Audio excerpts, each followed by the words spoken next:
Hello, students. My name is Tabish Nawaz. I'm an assistant professor in Environmental Science and Engineering Department.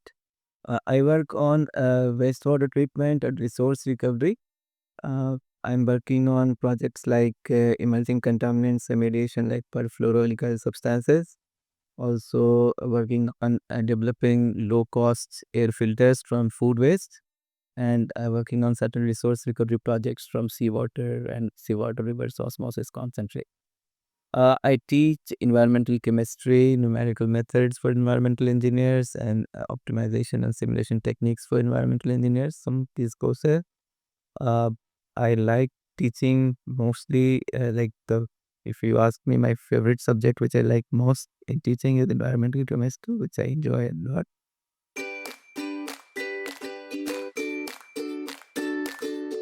Inspiration came from my own teachers. Like when I was in school, I was lucky to have some really good teachers in my boarding school who kind of really trained me well and inspired me to become a better human being. And gradually it morphed into kind of sharing these things, whatever we were learning with other students. And then we decided that I enjoy sharing ideas or concepts or knowledge with my fellow students or my fellow juniors.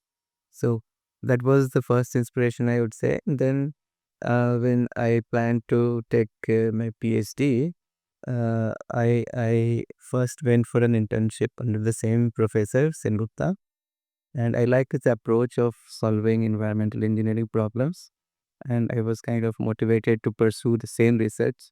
So I went to work at Reliance Industries in Jamnagar for 2 years as a chemical engineer. I was a chemical engineer undergrad, as a process engineer in a petroleum refinery. So I learned a lot of chemical engineering concepts, and I had the opportunity to do some hands-on work on some of the big, large, gigantic, equipment. The work was good, but my internship experience during my fourth phase so great that I decided that like environmental engineering is my calling. So I talked to Professor Sin Gupta. He was glad to take me in. So I just went there. There, I liked the approach of solving problems from fundamental approach, and that further inspired me to look into environmental chemistry aspects, how pollutants move in the environment, and what we can do to kind of remove it and recover it. So these are some of the things that inspired me to take like a career in environmental engineering as a teaching career, because of course sharing was one of the things that I learned early from my boarding school days, and I really liked passing on information, knowledge to my fellow students. So that was the inspiration, and yeah.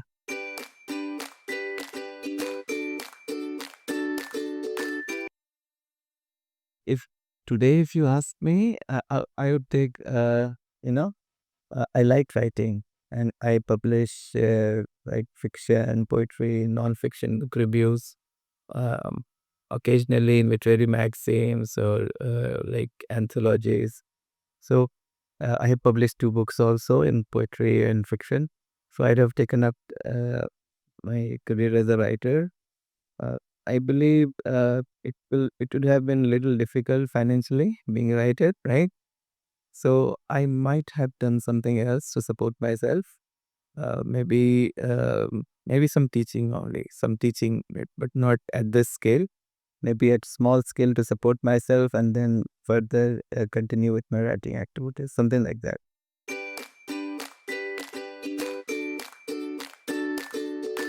There are three major projects I am working on right now. One is removing perfluoroalkyl substances, PFAS. So PFAS is a very, kind of difficult to remove, degrade contaminant, and it is present in a very trace concentration in many of the water metrics, air samples, even soil metrics. And the reason that they are so much resistant to degradation, they accumulate, they transport a large distance, right? And they have been found in a lot of, tissue samples across the like globe, like even in Arctic fogs and polar bears, PFAS have been detected, though there are not enough human presence, right? So it is kind of transporting at a very large distance, and it persists for a longer time. So what we are trying to do to develop remediation technology to remove them, and we have been working on developing adsorbents based on carbon, biochar, and some hydrogels, some natural adsorbents. Right now we are exploring. We have got some results where we have shown that it can be removed. Further, we are moving into kind of, we have so far shown its performance for long chain PFAS. So there are different kind of PFAS, more than like reported literature say more than 47,000 or so PFAS compounds are there. So PFAS compounds, if you look, it has a backbone of carbon chain with, in alkyl chain you have CH like bonding. Here you have CF bonding. Instead of H, there is F, fluorine. And carbon fluorine bond is the most stable bond in organic chemistry. It has the highest bond energy. So it is not able, like we are not able to remove it very easily in the nature. So this long chain makes it hydrophobic. So it repels water. And there is a functional group, ionizable functional group, mostly of carboxylic acid or sulfonic acid, which makes it water friendly. So there are adsorbents which exploit some of these properties, like how to attach this molecule using the hydrophobic component of the force and attach it to the some solid medium which is itself hydrophobic. So hydrophobic interaction can happen, or we can have some charge group on the adsorbent itself, oppositely charged group, so that the ionizable charge group of the PFAS is able to electrostatically attach itself. So we have been trying to explore some of these forces, and short chain PFAS we are now exploring. Long chain PFAS is easier to remove because it has a long chain, so hydrophobic forces are quite high, hydrophobic interaction. But short chain hydrophobic interactions diminish. So we have to rely mostly on electrostatic interactions. So we have been exploring some of the short chain PFAS, and we are planning to kind of do more real world sampling. So I have taken another PhD student on this topic who is trying to see PFAS in different environmental matrices. Also, PFAS is very much used in a lot of our day-to-day products. There we require anti-water, anti-wetting properties, like maybe this clothes is having PFAS, or food packaging to make it resistant to say paper cups or pizza boxes, candy wrappers. They also have PFAS in them. They have been reported for PFAS. So right now my student is looking at these samples and explore how much PFAS is present in the Indian context, because not enough studies are present for India in terms of how much PFAS is there. So that part of the study is also going on. Other study that we are right now looking into processing of food waste. So we have a lot of kitchen food waste. We are trying to polymerize them into nanofibers and make air filters out of that. So that study has been ongoing, and we have got some good results. Right now, I was submitting the revision for that paper for that food waste nanofiber article. Other thing, research that I'm working on is recovery of valuable minerals from seawater mining.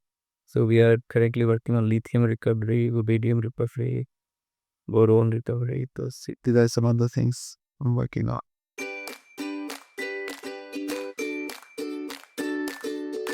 Yeah, there are lots of I did my UG from IIT Kharagpur. So there, like we have, hall culture, like very strong hall culture. And from second year itself, you go inside an hall and you remain there for next 4 to 5 years, depending on your degree program. So when I was at Kharagpur, I was in Patel Hall, one of the most notorious hall campus for, you know, um, uh, orientation programs, we call it. So there have been some incidents related to that. But the most heartwarming incident I would like to share, rather than going into on those wicked or funny things, So it was during the placement season, um, and I was almost going to get placed in SRF Chemicals. They had announced the names, and my name was there. So I was planning for party, and in the evening around 8 or so, when we were about to leave, the placement office called and they said that this position has been cancelled. And it was day 4 of the placement, and like I was really shattered.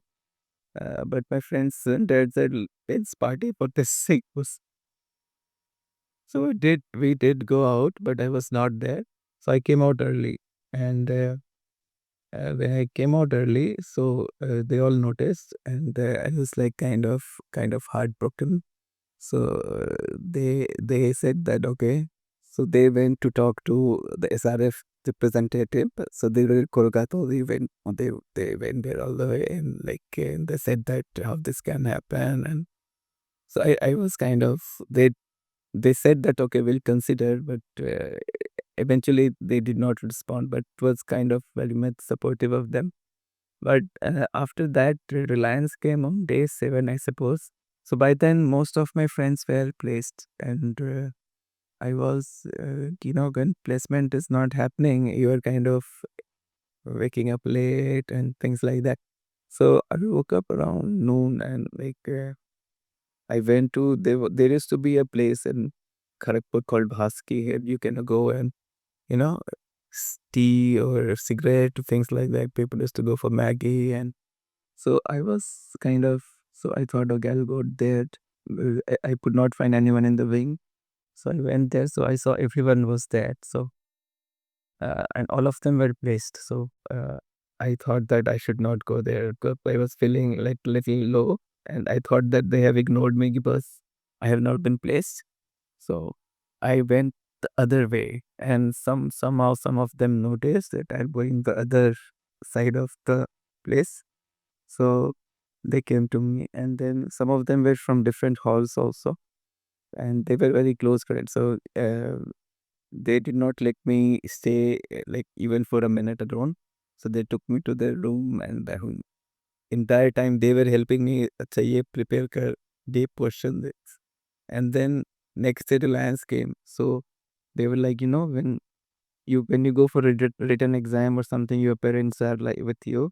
So they were there with me with all those, they were kind of really funny, like carrying banana and stuff like that. I was like, it's not needed. But I went inside after the exam. They came out, they were feeding me. And then when this interview list came out, so they were there all the time, and there were different panels, right, for interview going on.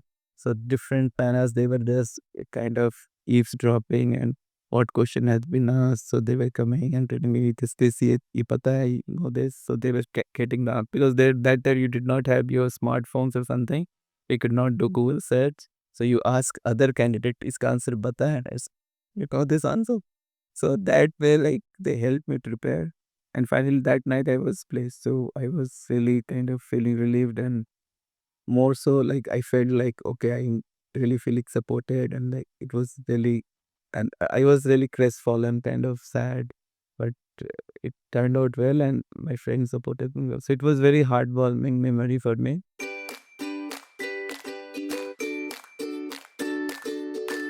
In the subject matter, I would say, uh, like doing experiments, the chemistry part of environmental engineering, doing experiments, and then seeing things happening in front of your eyes, like you're doing something and things getting transformed.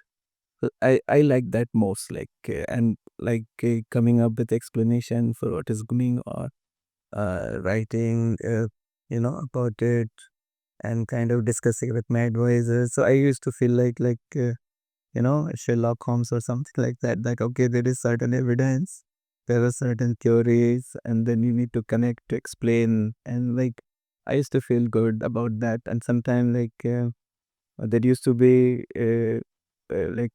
times when you are stuck, you don't know what to do, and things are not working out. Whatever you are theorizing, it is not giving the expected results.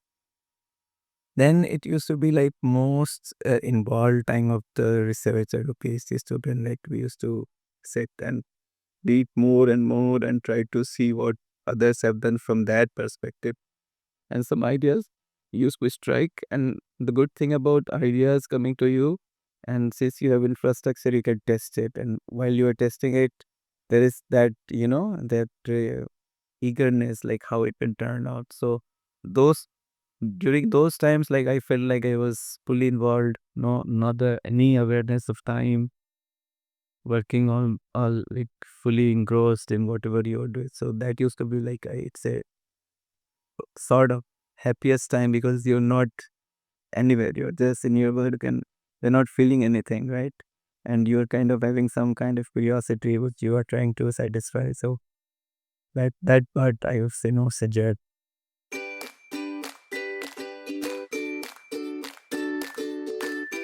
As a student, uh, I do, I would more open up in a sense that I would reach out more. And it depends on person to person. I was more within myself. So I would kind of reach out, share more with conference and all. I used to go, but I used to be like sharing, like presenting my work, and I used to come out like not, I did never spend too much of time there meeting with people, particularly the fellow researchers. So today, if I'm like again a PhD student, I'll do more of that networking and things like that. Second thing, uh, I will not worry about too much of the things. Back then, when I was there, used to be sometimes uncertain about how things will work out. Uh, Particularly like during my PhD days, I got married. So, so that time I used to have some financial issues living in US and supporting its entire household with the PhD stipend used to be a little taxing. So, I would plan better because I will save more and then I will plan this thing. If I did not plan, it's so some of the things as students, you have very well, unidirectional way of looking at things. You lose perspective from different directions. So I wish today, if I become a student, I will do the same thing basically because I enjoyed it. I will not say that I will do something completely different. I will do it more or less the same thing. Even if things, see, when we look life backward, right? We tend to kind of reject certain part, right? And the problem with that is that you're not, that means in present you're not accepting some part of yourself, right? You have rejected some part of yourself, and it is psychologically it is not very ideal position to be, right? You need to accept everything, like even good, bad, adiri, basic, right?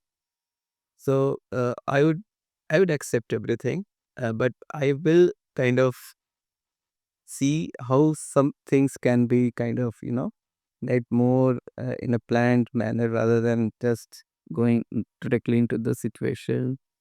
Um, there is one philosopher, Friedrich Nietzsche. He says, if you look backward, suppose, yeah, he said that uh, if somebody asks you to relive your life, what part of the life you will kind of want to change or you don't want to relive? So, fulfilled life or life that is something well lived is that it will take everything. Even if things are bad, it will accept that life will accept and kind of relive in that exactly same moment. And then only you can say that you have kind of, learned something from it, right? Because everything is valuable. Like you cannot just reject maybe not planning ahead and getting married and then going through a situation is in itself a journey, right? An experience. So it it taught me something, right? So had this not happened, I may have been a different person, right? So I think it's a very people tend to say, and I am realizing it now that just now that it's not an ideal way to kind of go back and change something. You accept it, and then you have, see, learning from experience is an well tested idea. Like you should learn from experience, but it does not mean that you should deny your experience, right? You accept it and then learn and then move ahead.